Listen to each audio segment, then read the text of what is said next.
just one very short remark before Mrs. Chardonnens will start, is that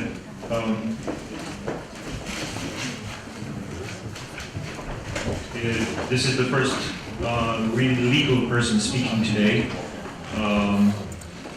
People usually, I think oftentimes in Romania, confuse patent attorneys with lawyers, and it's two different species. Legal lawyers and patent attorneys are not the same. Like Mr. Roland already mentioned, he had a technical training, physicist, and then moved into the patent attorneys. And now we have a real legal person talking. Thank you.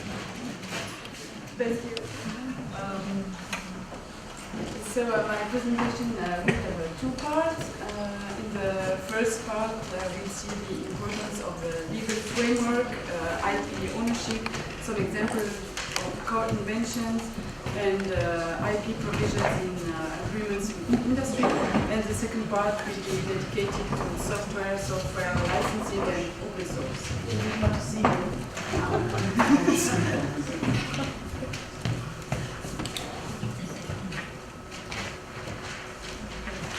So, as you may know, all started with the so-called Bayh-Dole Act in the US, which was passed in 1980. The ideas of this piece of legislation were quite simple. First, universities may retain ownership of invention made with federal funding. Second, the university shall license such IP, not keep it, but of course transfer it. And the university shall share any income with the inventors. And the idea was to give each university control over the IP so that it can actively transfer it to the economy. And actually, after that legislation was passed, there were room in tech transfer from US university. Can you go to the next slide? Yes. So here are some figures. Since 1980, more than 150 drugs approved by the FDA were first disclosed at universities or other public research institutes. And between 1980 and 2008, more than 6,000 startups were formed, and a new industry was born, biotechnology. Also, from 1996 to 2007, university licensed products created more than 270,000 jobs. Of course, the Bayh-Dole Act was maybe not the only factor accounting for these achievements. Maybe also the inventors' enthusiasm and, of course, the development of the venture capital industry were also important factors.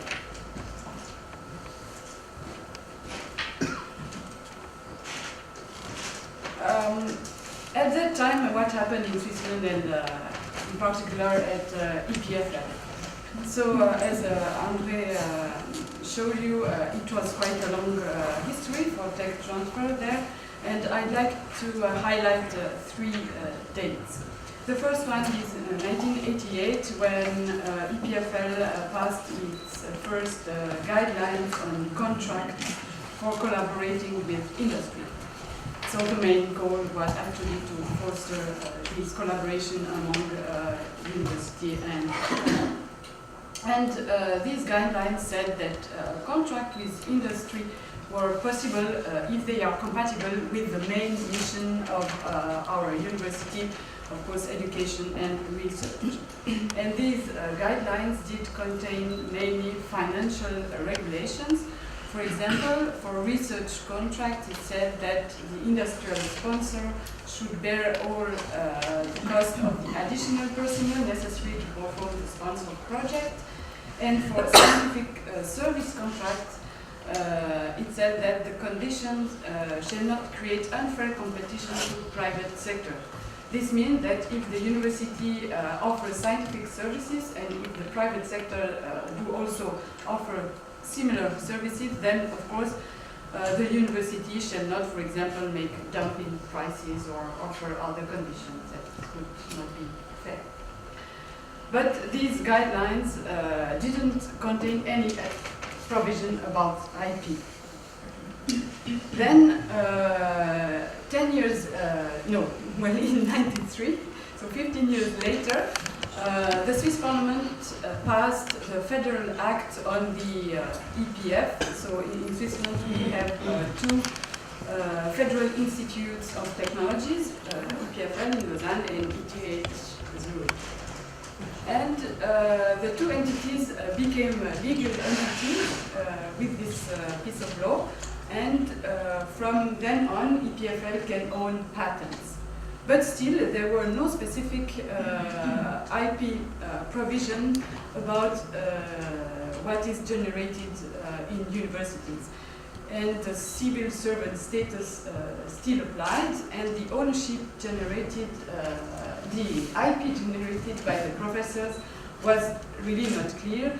And at that time, we can still find some patents filed by professors themselves, for example.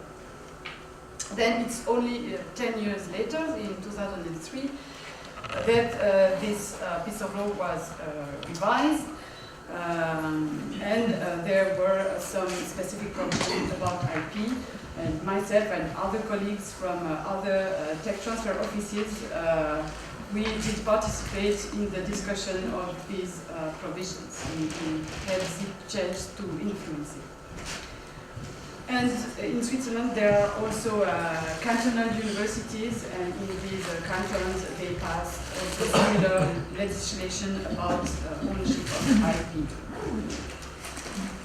So the rules in terms of IP ownership at EPFL are the following. EPFL is the owner of inventions, software, and other research results generated by its employees, meaning the professors, the PhD students, who are in their vast majority employees of EPFL, and of course it includes also all other scientific or administrative collaborators.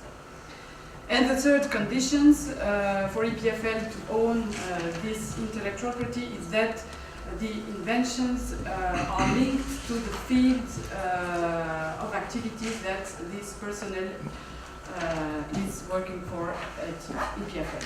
Of course, if a researcher would make an invention which has nothing to do with his or her field of research, it would still belong to the researcher person. But unfortunately, there are two exceptions to that. Copyright on scientific publication, education, material, etc. Still belong to the respective author, which, I mean, it's not really a problem in terms of tech transfer, because, of course, scientific publication, it's normal that the author would be the owner of such intellectual property. But another exception is the IP generated by undergraduate students. So this is students, bachelor and master students.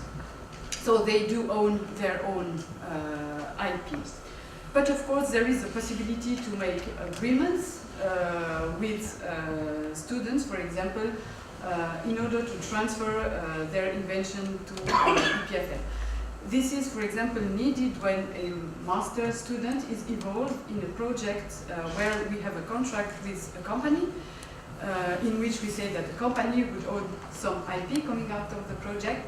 Then it's necessary that EPFL is the owner of what the student is doing in the project, in order that we can respect, of course, the contract signed with the company. Then what happens if EPFL would renounce to commercialize a piece of IP or fails to do so within a certain time period? In that case, the inventors can claim the transfer of the IP.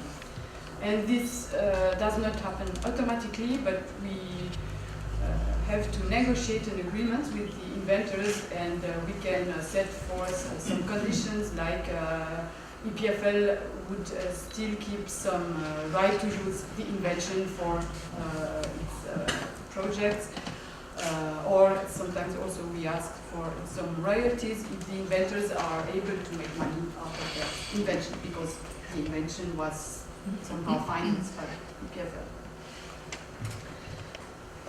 So in most European countries, at least on the western part, they did pass similar legislation. Only Sweden and Italy have the so-called professor privilege, where so professors still own their invention. But I would say that whichever the system, the most important is to have clear rules, because if you don't know what you own, you don't know what you can transfer to the industry. Now, of course, even with clear rules and laws about IP ownership, you cannot avoid to situation where you have co-invention, so invention made by several institutions. Let's take a few examples. Here, an EPFL professor invited a professor from a UK university to work in his lab on certain biosensors. And a few months after the UK professor went back home, the UK university filed a patent application on the biosensors. And for us, it was it's a bit an annoying situation, because two researchers from that lab did create a startup, and they wanted to develop biosensors which were partially covered by this patent of the UK university. So the TTO approached the UK university, and we negotiated an agreement with them. And what was achieved was that, of course, the EPFL professor was added as a co-inventor on the patent. Then the patent ownership was left to the UK university, but in exchange, EPFL got some shares in the startup the UK university created there, and also we got a license with sub-licensing rights for certain applications. So thanks to this agreement, EPFL was able to grant a sub-license to our own startup to use this patent for their biosensor. Second example, an EPFL group is working on dynamic phototherapy, and they have regular meetings and interaction with a doctor at the university hospital. And then they come up with a great invention. It's a very low concentration of the molecule used for the detection and treatment of bladder cancer. Here on the picture, you can see a bladder, and after giving this molecule to the patient, then the bladder is illuminated with a laser, and here you can see the pink parts. These are the precancerous lesion in the bladder, so that they can be removed. So at that time, it was so back in 1998, the inventors first filed themselves a patent application, because inventions by professor was not so clearly regulated. And then the TTO also was made aware of this patent application, and then it was assigned to the EPFL and to the university hospitals. Then we were able to make a license to a Norwegian company, and EPFL was the leading party for the patent prosecution and relationship with the licensee. And these two examples show the necessity to make the so-called interinstitutional agreements. So, of course, these are agreements among two or more universities about IP, and they can be made after a co-invention is made, like in the two examples. Or also sometimes, of course, it's better to do such agreements before. when, for example, two universities would create a joint lab or a big research program. So it's advisable in those cases to make this agreement beforehand, so that you know how you will handle the invention coming out of these joint efforts. But the difficult point here generally is joint ownership, because of course among the institutions many times each of them would like to be the owner of the patent, or at least the co-owner. But joint ownership is very difficult to handle, because for any decision to be taken in the patent prosecution or in the commercialization, in the negotiation of a license, in the management of the license, then you need signature and decision by all the joint owners. So I would say really this is to be avoided, and we try to avoid this. And we propose another system which consists of only one university being the formal owner of the patent and being entrusted to make the whole patent prosecution and the license agreement. And then if any income is made through the commercialization of the patent, then of course the first university will share the income with the other universities. Now let's see some IP provisions in research contract with industry.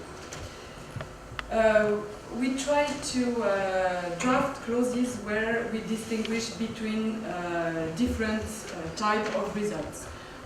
Patents on the one side, software and unpatented results. For patents, generally we will give the company to file and be the owner of any patent coming out of the project. They should pay for the cost, of course, and they will have exclusive rights, but within a certain field of use to be defined very precisely in the agreement. It means that the university will get a license to use any patent coming out of the project, with the right to sub-license the patent to third parties, other companies, but of course outside the exclusive field of use reserved to the first company. And of course we always reserve the right to use any patent for education and research purposes. So what happens if the partner company does not file a patent within a certain deadline? Then we say that the university may file and own the patent at its cost and shall grant to the company a non-exclusive license within its field of use. Let's take an example.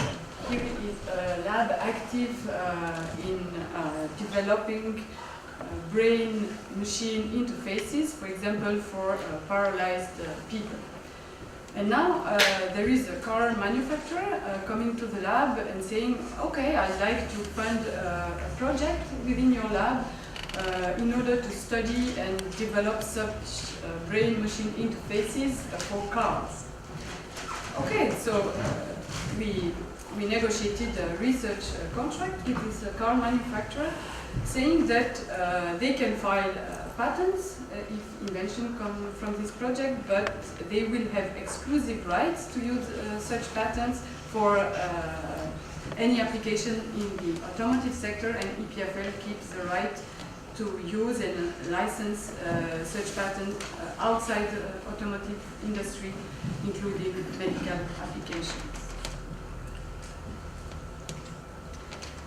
In terms of software, in our research agreement, generally, we only grant non-exclusive license to the company. This is because very often software is developed over years, you know, and is not entirely developed from the beginning of the project. So sometimes we are not sure that we really have all exclusive rights over the software, so we give only a non-exclusive license. And of course we will grant access to the source code, and EPFL retains ownership and the other rights over this software. Regarding unpatented results, so this is like the knowledge and maybe know-how which is developed within this project. And here we say that both the company and the university shall have the right to use freely those unpatented results. Why? Because we do want to avoid secret know-how.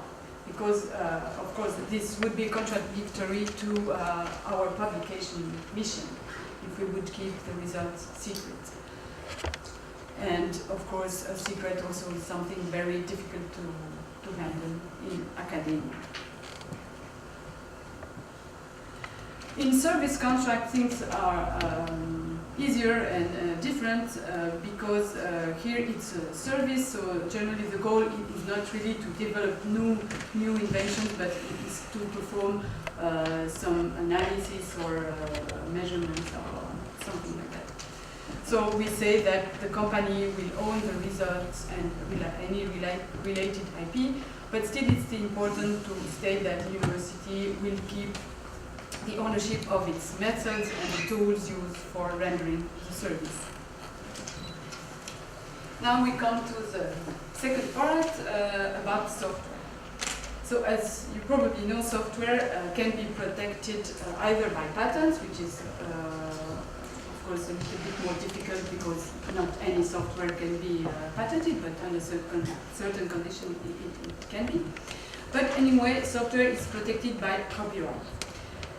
What does this mean? It means that if you have created a software, generally you are the copyright holder, or your employer or university is the copyright holder, and it means that the copyright holder can, of course, use the software, make copies of the software, may modify it, may adapt it, improve it, make extensions, integrate it into other programs, and can distribute it by handing over copies, by releasing it on the web or grant licenses. The advantages of the copyright towards patent is that there is no cost and no formalities. So normally it's not necessary to register the copyright. You may do so, but in most jurisdictions it's not necessary. But the drawback, of course, is copyright only covers the code and the software architecture, but it does not protect the algorithm or the ideas on which the software is based. I just want to add something about the copyright, just a measure to take, which is strongly advised. If you make a software, you should keep a proof of your creation in a safe place. So, for instance, you go to a public notary or a person like this, and you have to leave a copy of your software in that place. It must be kept secret in an envelope, for instance, but it is very important to keep a proof of the date of creation. Otherwise, you may have problems in the future. That's all what I wanted to say. Thank you. Thank you. In my experience, there are three most common types of licenses for academic software.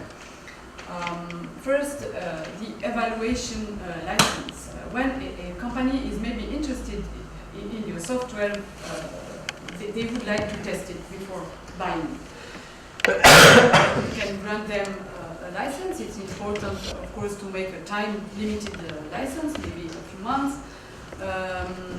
Of course, then the company may not modify it. They have not the right to use it for commercial purposes, and generally it's for free.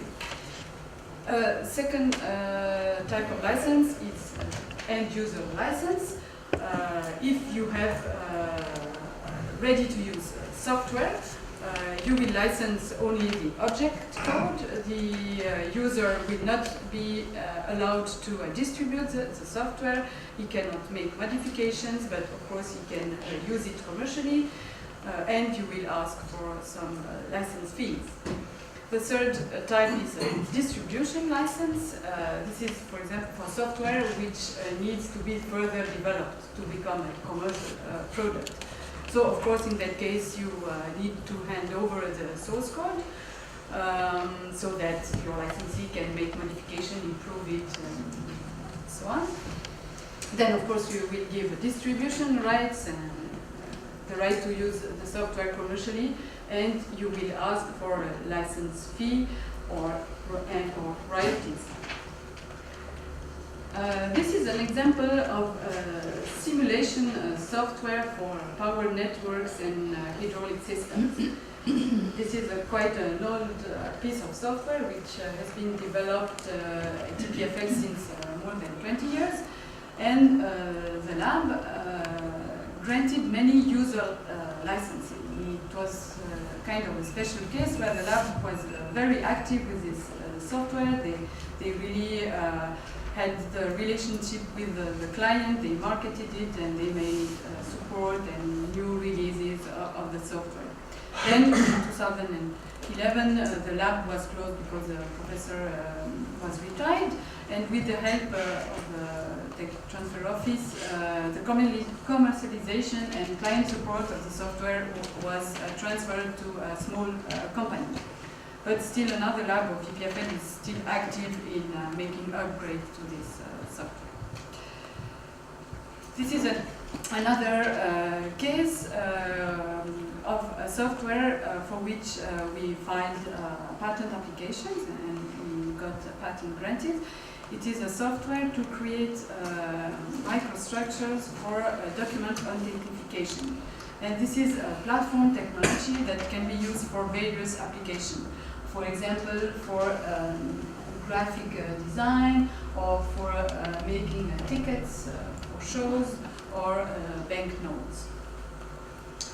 So what we did is a licensing program combining two things. On the one hand, on the software, we granted various non-exclusive end-user licenses so that these companies could use the software as a tool to create those products. And on the patent, we grant exclusive licenses in various fields of use. So here, of course, the patent added value to this package because, of course, it was a protection for licensees against their competitors. Here is a license tip for distribution licenses. So these are licenses where the licensee has the right to modify the software. And if you are asking royalties on the sale of a copy of their software, now you have to deal with so-called derivative works. So it means that the initial software you are handing over will be modified, improved, etc. by your licensee, and you need to say in the license agreement that you will also want royalties on these modified pieces of software. Open source software. This is really a tough subject and really a challenge for lawyers because it's not really regulated by the law. So of course, open source software is when the source code is made available, so public, under terms that allow anybody to modify and or redistribute the software. But there is no legal official definition of open source. You can find some definitions by private organizations like the Open Source Initiative or the Free Software Foundation. As you know, there are dozens or hundreds of different open source licenses, and they can be classified from very radical ones to more liberal ones.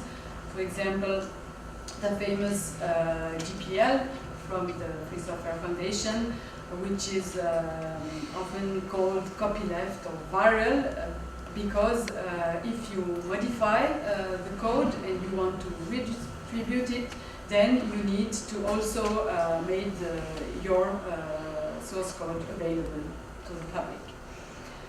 Then you have the LGPL, which is the same thing for libraries. Then you have some intermediate licenses like Mozilla or Apache. And the most liberal ones, BSD or MIT licenses, if you modify the code and you distribute it, you do not need to make the source code available. At the TTO of EPFL, so far we have recommended to use GPL and LGPL because of their wide acceptance in academia. And we gave some guidelines to our researchers wanting to release their soft in open source. First, they should check that the EPFL is the owner of the code, which is not obvious because many times, of course, the software is developed through common efforts. We should check, of course, that we have not signed any incompatible contract. The head of the lab should agree on this release, and we shall make sure that the license terms, in particular disclaimers of liability and warranties, are really included in the license term, and that each user accepts the license term, for example, by clicking in one box, saying I accept the conditions. And of course, you need to place a correct copyright notice to say, okay, this is a copyrighted work. Even though it's open source, still it's your copyright. Here is an example of a project called the Global Sensor Network, which were performed in collaboration with other universities. And they developed a software facilitating the deployment of various types of sensor network technologies.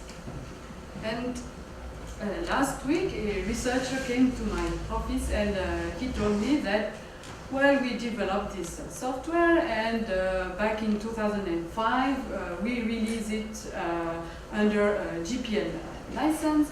Then in 2009, ETH Zurich, also working on this project, they also released a version of the code in open source. Then a sub-branch of the software was also developed by other universities, and they decided also to release it in open source, but it was under another type of license. And then the group at EPFL, they also released it on the SourceForge platform. So the researcher now is asking me, but now the software seems to raise interest, and maybe we should commercialize it. How can we do it? So the good news is that open sourcing and commercialization can be done both. This is called dual licensing.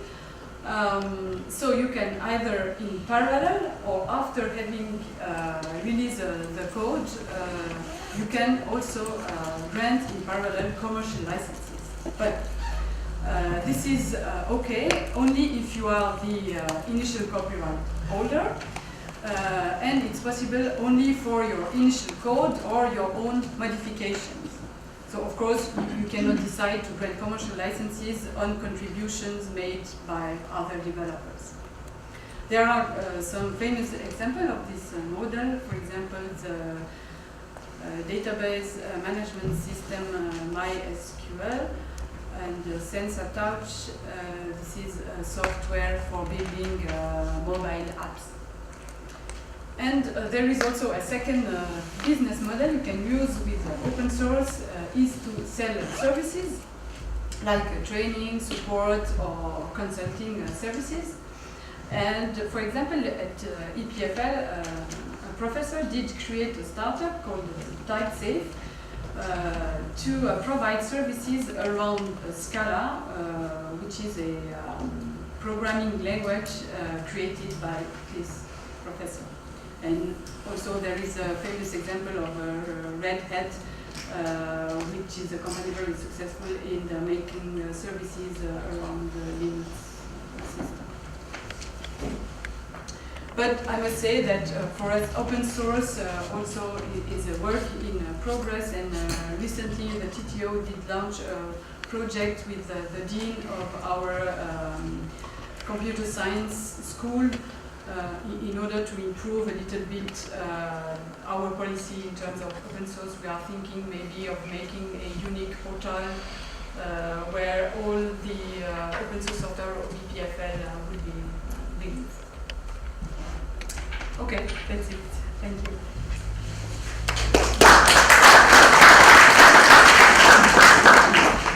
Okay, thank you very much. I imagine there might be some questions.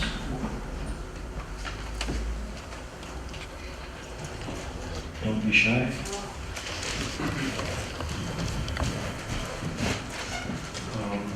Can you please comment on the advantages or the disadvantages of the two types of possible regulations? One where by default the intellectual property is owned by the university versus the case that the intellectual property is by default owned by the professor.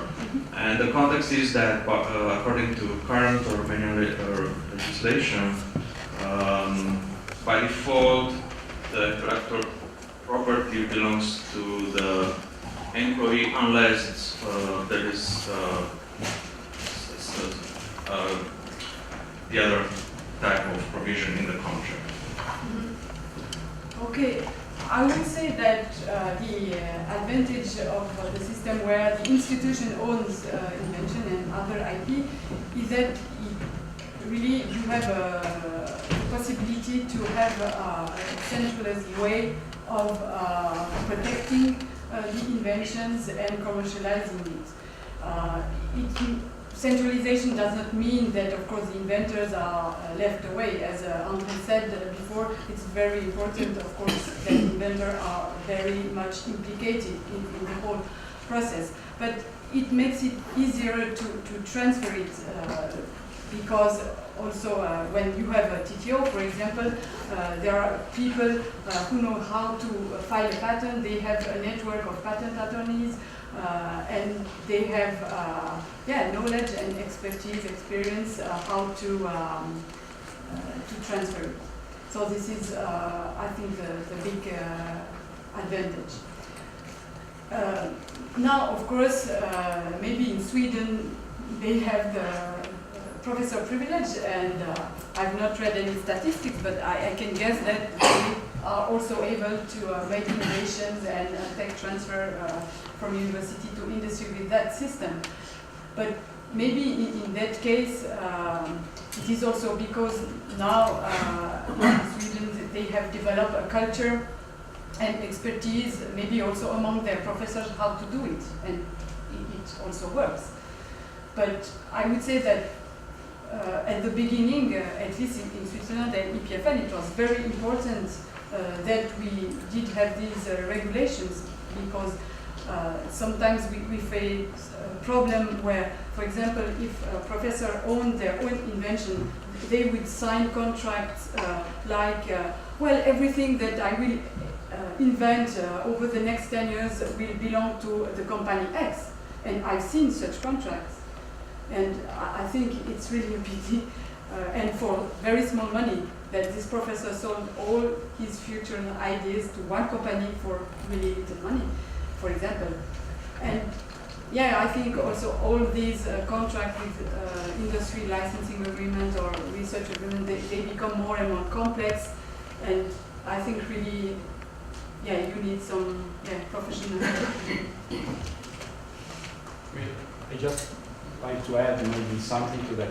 In particular for software, many times software is developed not only by one developer. Many times in a professor's lab there are several researchers or master students, PhDs, and that software evolves maybe in 1-2 years. It becomes a software that may be in a shape which is commercialized.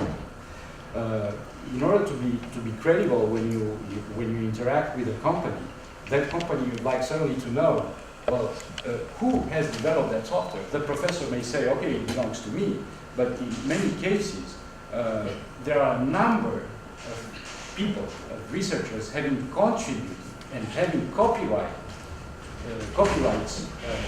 to that software.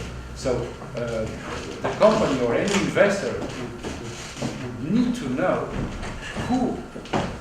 to whom am I sure that that software belongs to one person. And at least at EPFL, this is never the case.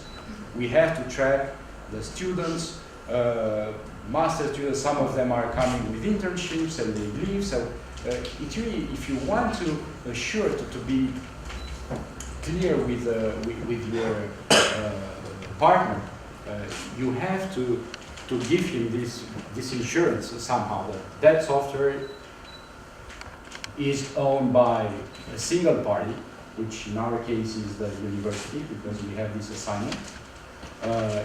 This makes it much more easier than having to discuss or to treat with several developers. Regarding your question, if the professor is alone negotiating with another party, an industrial party, usually the industrial party has a team of lawyers, like the lady here, and other specialists. And it's not frequently the case where the relationship is balanced. On both sides of the negotiation, you have the equal competencies. And if the professor is alone, dealing with a lawyer like the lady here, it might be dangerous. And I can tell you, the same applies for the CEO of a company. Do you think that Steve Jobs or Bill Gates is negotiating alone? Or Steve Jobs, it's kind of, was negotiating alone with people. So I think it's very important that the CEO or professor in the university, the same kind of type, delegates part of his activity to specialists. I think it's really important for the benefit of the professor at the end.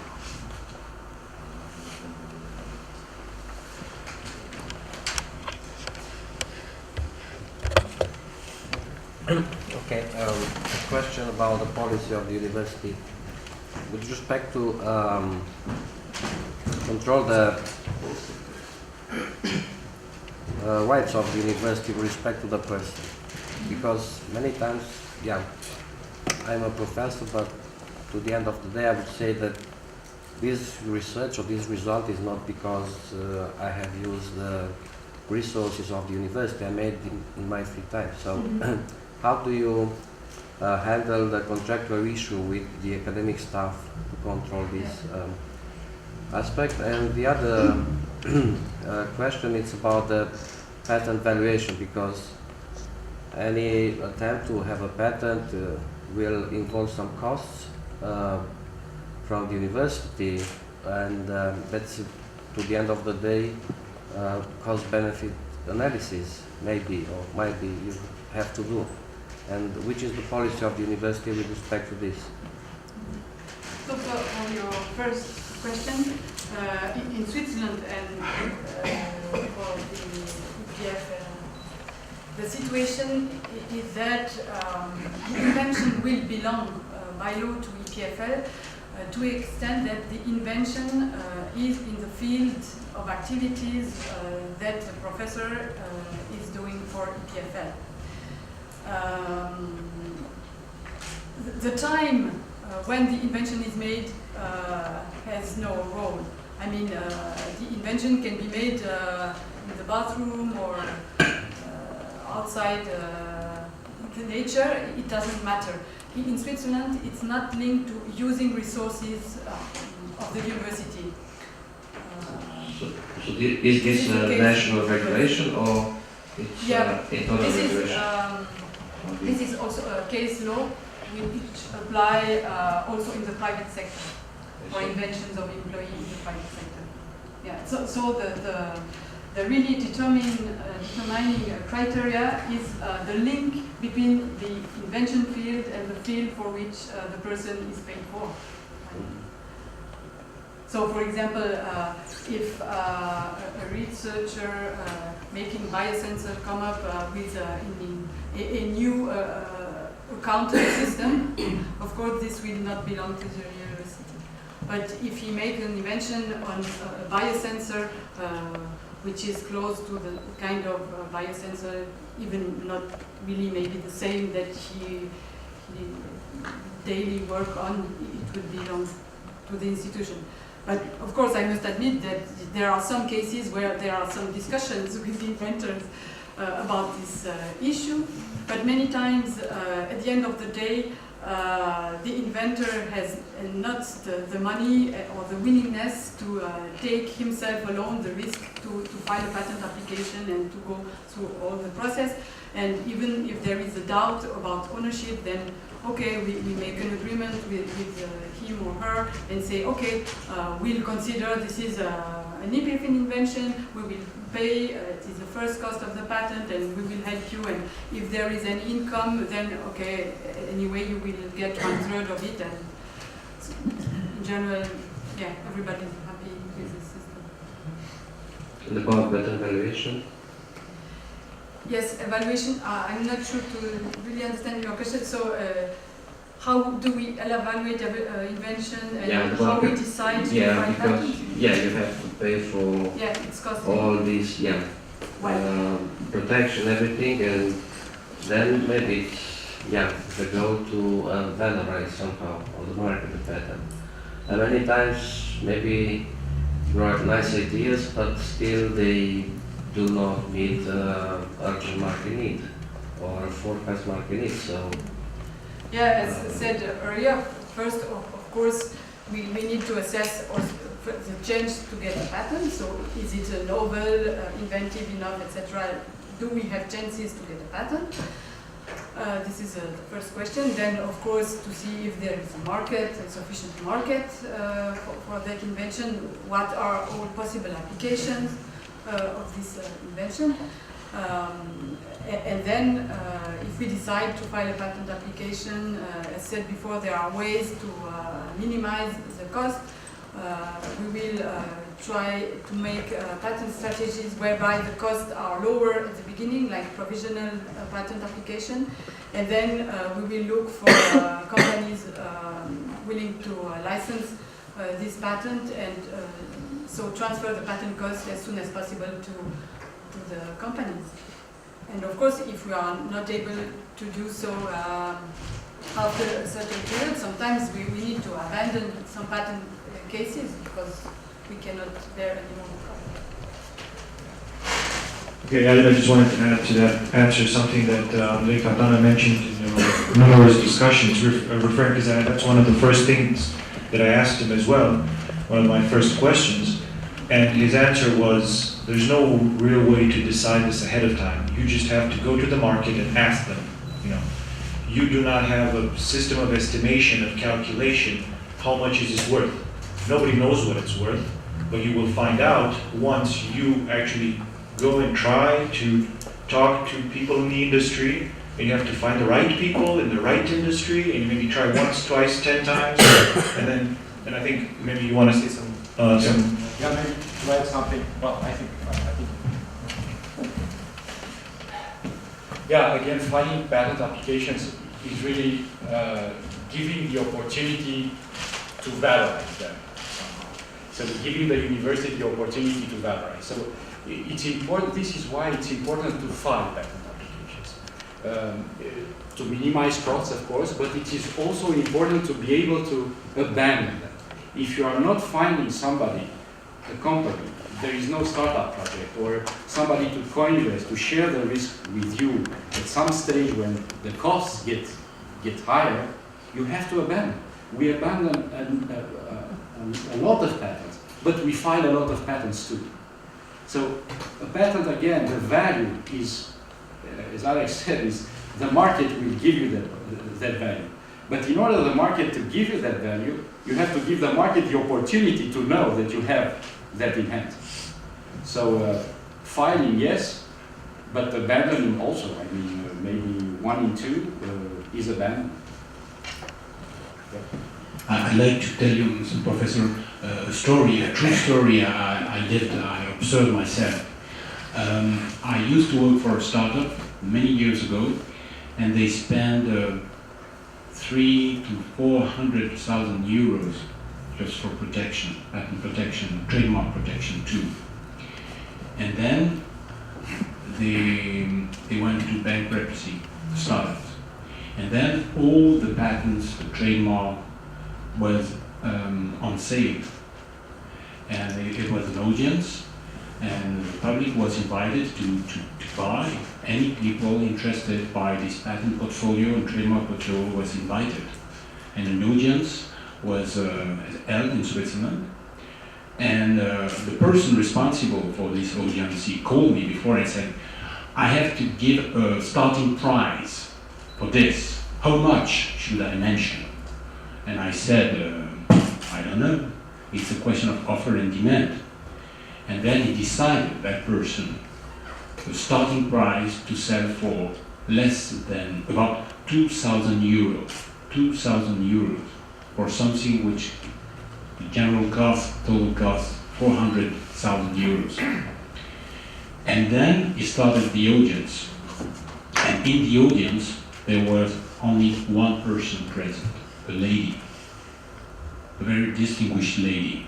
Nobody knew where she was coming from. And the guy said, okay, we have a patent portfolio, 3,000 or Swiss francs, about 2,000 euros. And the lady said, I buy. I said, okay, it's for you, lady. And this lady was the CEO of a big German company. She heard about this sale, and she personally came to Switzerland. She was ready to pay millions and millions for this, and she only paid 2,000 euros. I think we could talk a lot about that, but what Andre just said makes me think to an important point that we have in our implemented in our policies. This is exactly the reason why we would not assign a patent ownership to a startup. Startups start and some of them fail. If a startup goes bankrupt and the university assigned the patent because the VC said, oh wait, okay, I would invest, but only if the patent, I own the patent, or the startup owns the patent. We should never, you should never do that, because actually in case of bankruptcy, everything goes lost, as just Andre said. So please license the patents whenever it makes sense, of course. License them exclusively. Any VC will put the same amount of money in your business, independently if the patent is assigned or if your patent is exclusively licensed. It's really, our experience clearly shows that. We have a number of discussions with VCs all around the world, so that's it's an important point.